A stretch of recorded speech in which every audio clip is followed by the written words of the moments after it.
یہ دنیا اللہ ہی نے بنائی ہے اور اس کی مشغولیتیں بھی اللہ ہی نے بنائی ہے، اس میں اسباب بھی اللہ ہی نے پیدا کیے ہیں، اور ہماری ضرورتوں کا پورا ہونا اللہ پاک نے ان اسباب کے ساتھ جوڑا ہے۔ بھوک لگے گی تو کھانا کھانا پڑے گا، پیاس لگے گی تو پانی پینا پڑے گا، سر چھپانے کے لیے گھر بنانا پڑے گا،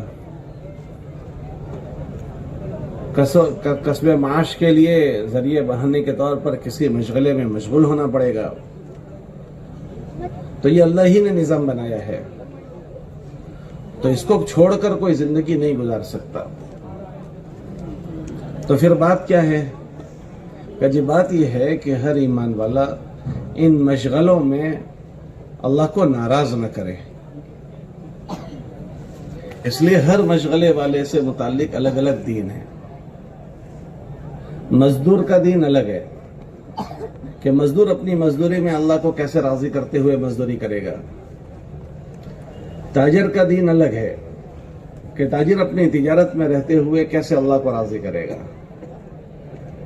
اگر کوئی بادشاہ ہے تو بادشاہت کے احکامات مستقل الگ ہے، کوئی ملازمت کر رہا ہے تو اس سے متعلق امور ہیں۔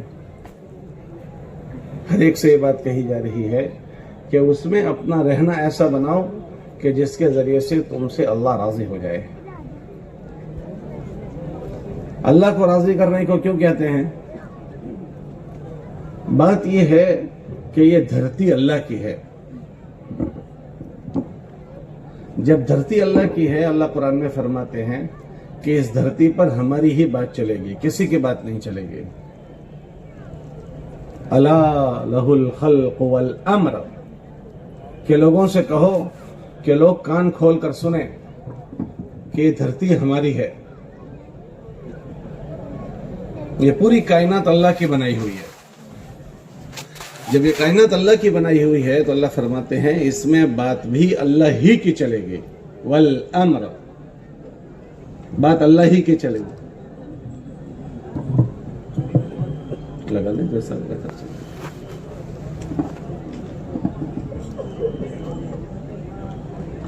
یہاں لگانے کا ہے، اس سے تو کان پھنس جاتا ہے۔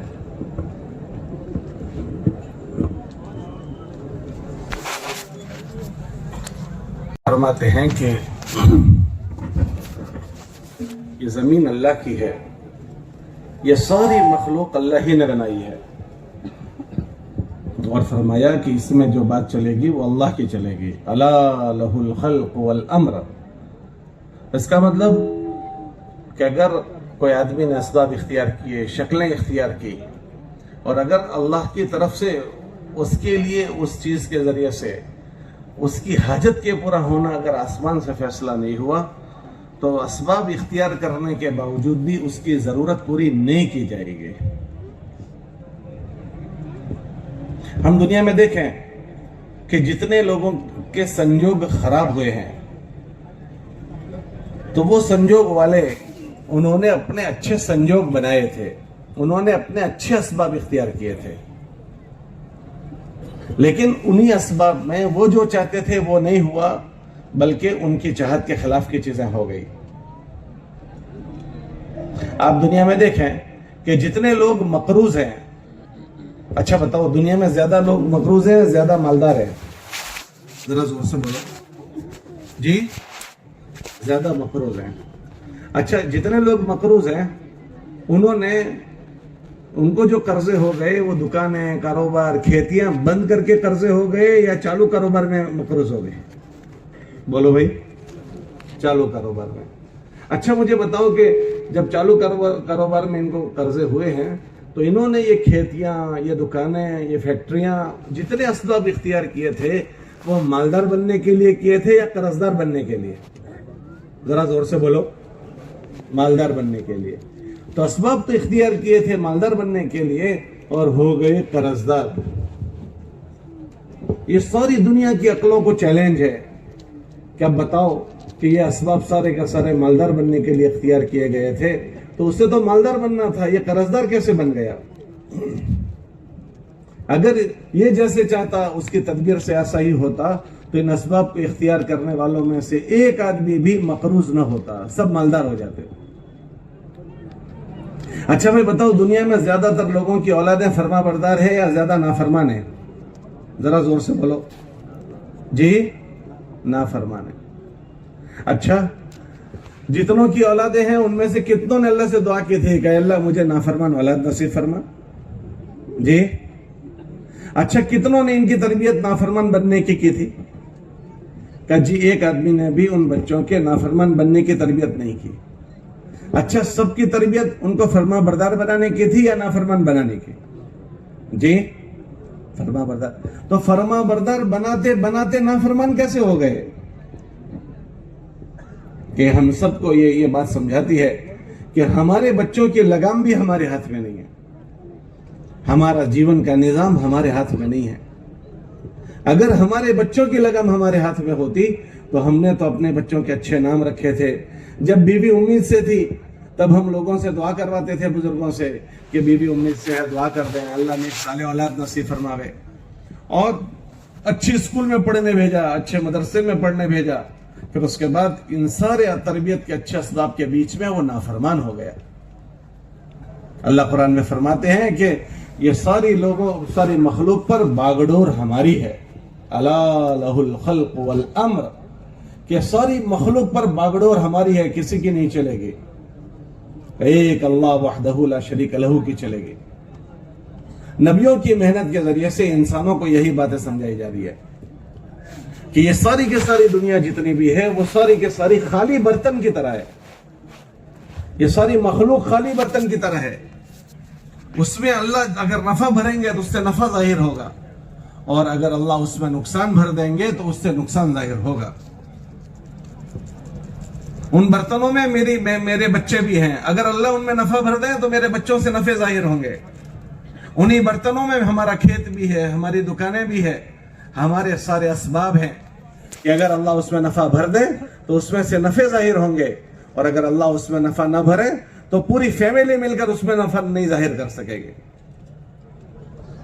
نبیوں کی محنت کے راستے سے یہ بات سمجھائی جا رہی ہے، اور یہ بات بھی قرآن کے ذریعے سے سمجھائی گئی کہ اللہ ان برتنوں میں نفع کس کے لیے بھرتے ہیں اور ان برتنوں سے نقصان کس کے لیے ظاہر ہوتا ہے۔ اللہ قرآن میں فرماتے ہیں لوگوں سے کہو کہ جو ان شکلوں میں اللہ کو راضی کرتے ہوئے زندگی گزارے گا ہم ان کو اچھا جینا نصیب کریں گے۔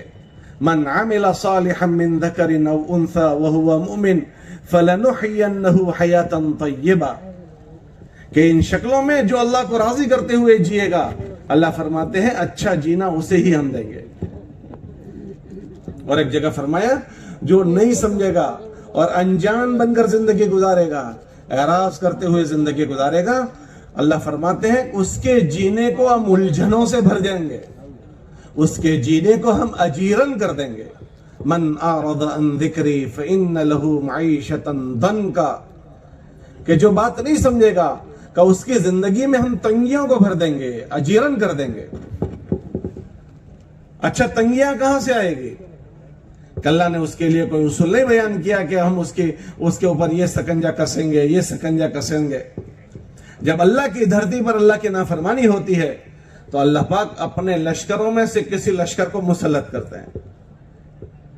اللہ کے کتنے لشکر ہیں؟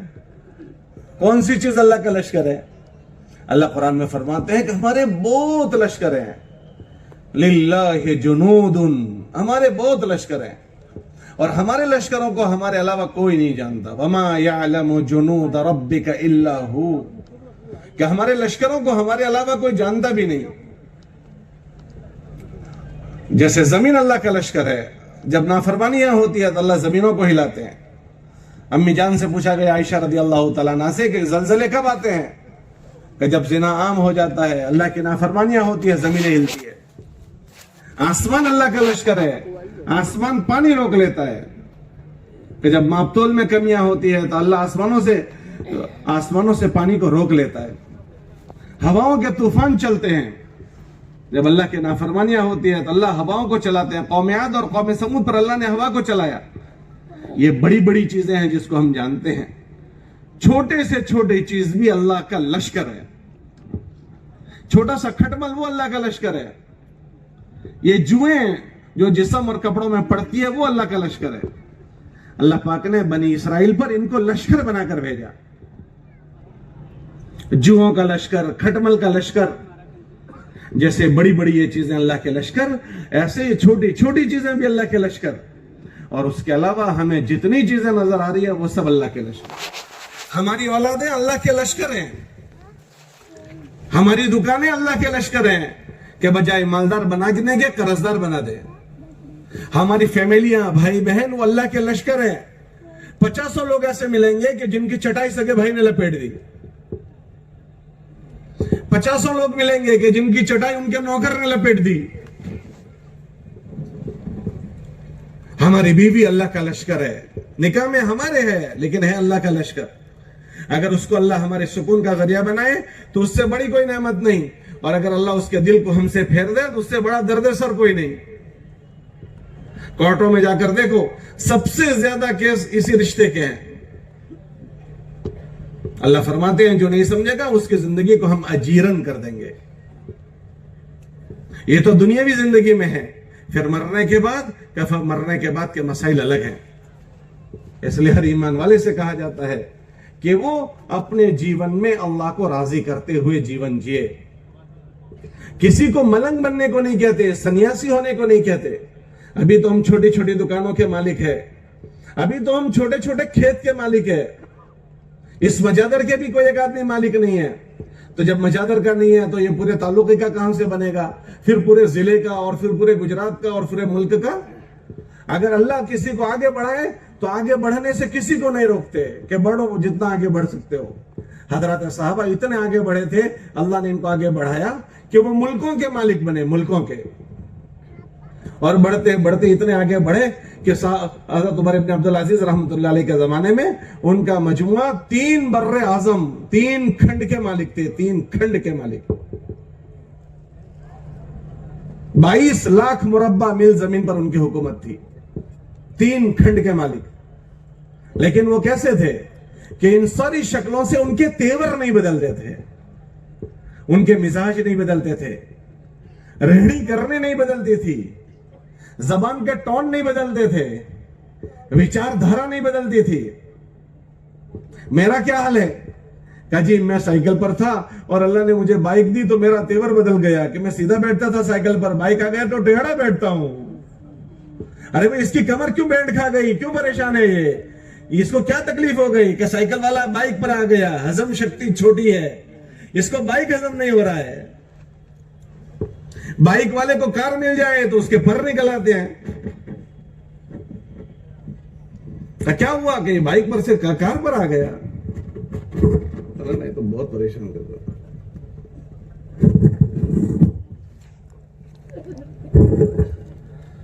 یہ بائک والا کار میں آ گیا, کیا ہضم نہیں ہو رہا. اس مبارک محنت کے راستے سے بات سمجھائی جا رہی ہے کہ ہماری ہضم شکتی, اللہ کی نعمتوں کی ہضم شکتی اچھی ہو جائے. اللہ سفید چمڑی دیتے ہیں وہ ہضم نہیں ہوتی, اللہ خوبصورت آواز دیتے ہیں اس سے لوگ اللہ کی نافرمانی کرتے ہیں. ہمارا چھوکرا سیدھا چل رہا تھا, 6 دن کے بعد یوں چل رہا ہے. ارے بھئی یہ کیا ہوا اس کو کہ 6 دن سے جیم جاتا ہے, ابھی تو باڈی بلڈر بنتے بنے گا, اتنے میں 6 دن کے بعد یوں چلتا ہے. کہ ہماری ہضم شکتیاں چھوٹی چھوٹی ہو گئی. کہ اس مبارک محنت کے ذریعے سے ہر ایک کو یہ بات سمجھائی جاتی ہے کہ اللہ کی ان نعمتوں میں راضی رکھ کر جینا ہم سیکھ لیں. اس کے لیے اللہ کے راستوں میں نکل کر ایک خاص ماحول میں لے جا کر اللہ کے یہ انعامات, اللہ کی یہ دہیش, اللہ کی یہ عطائیں, یہ اللہ کی طرف سے ہے, یہ ہماری عقل سے نہیں ہے, یہ ہماری بدھی سے نہیں ہے, یہ ہماری وارثائیوں میں نہیں ہے. بہت سارے وارثدار وہ ہیں کہ جو ان نعمتوں سے محروم ہو گئے.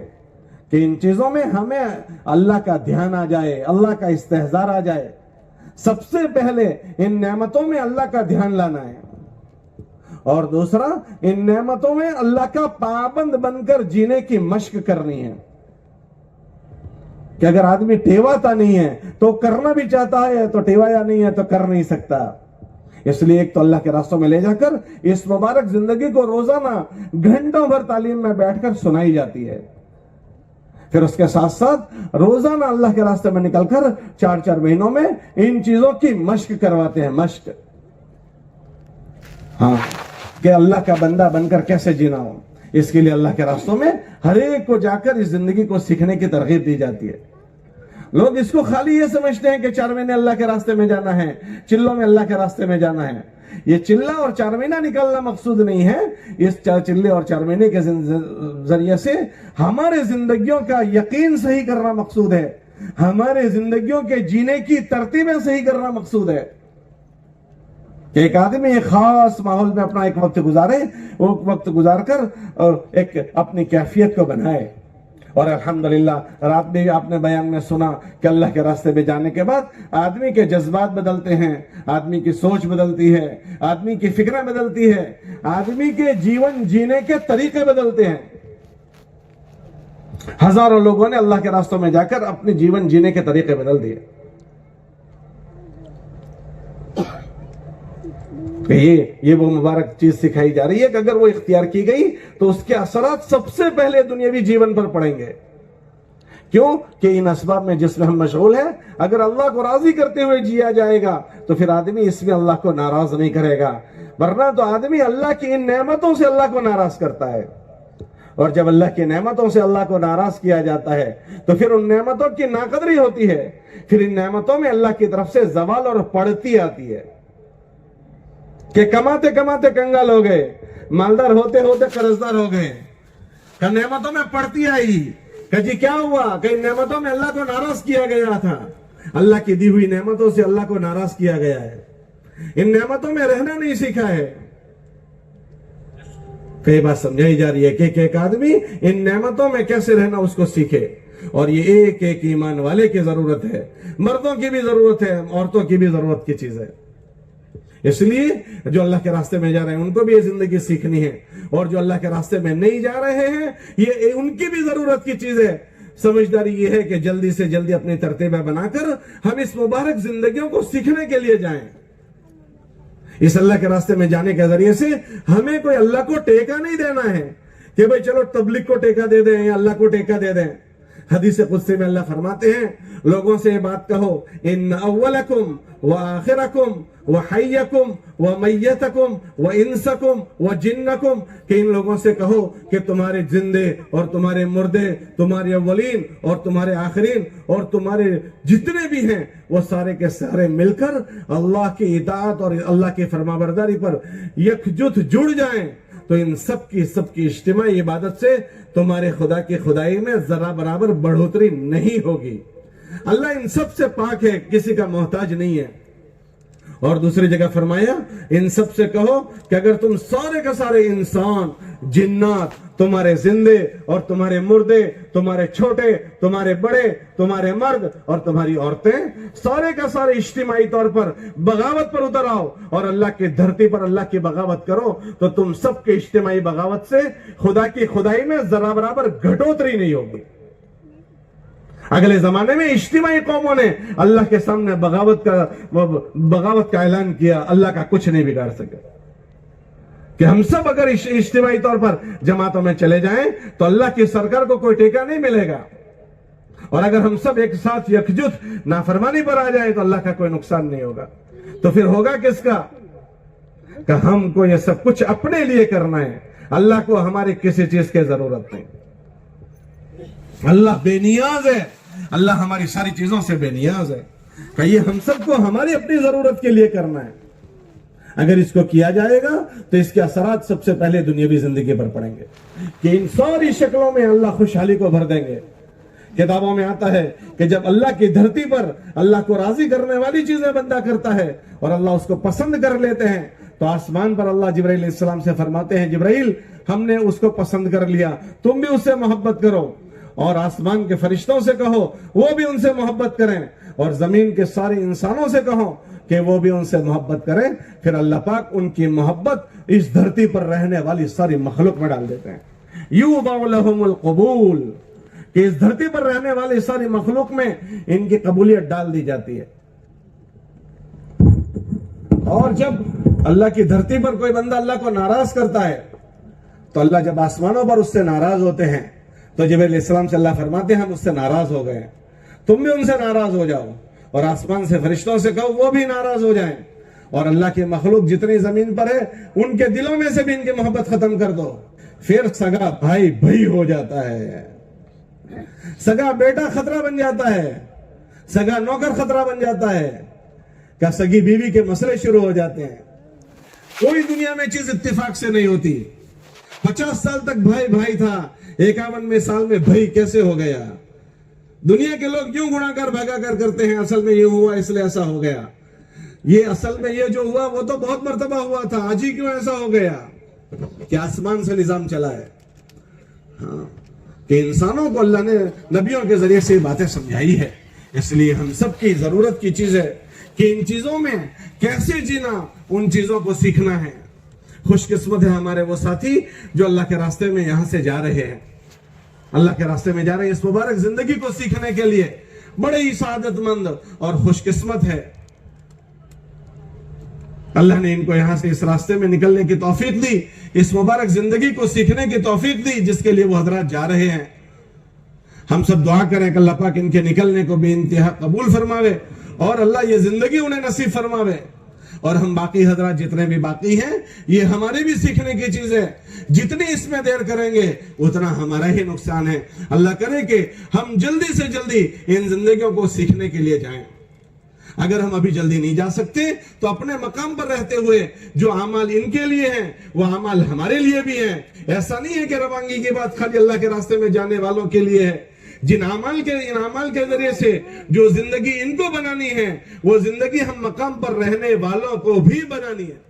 بہت مرتبہ ہمارے ساتھیوں کے ذہنوں میں بات یہ آتی ہے کہ بھائی یہاں جماعت میں جانے والے تھوڑے لوگ ہیں، ان سے روانگی کی بات کر لیتے، ہم تو سارے واپس جانے والے ہیں، ہم سے واپسی کی بات کرو۔ ارے بھائی جو زندگی ان کو سیکھنی ہے وہ ہمیں بھی سیکھنی ہے۔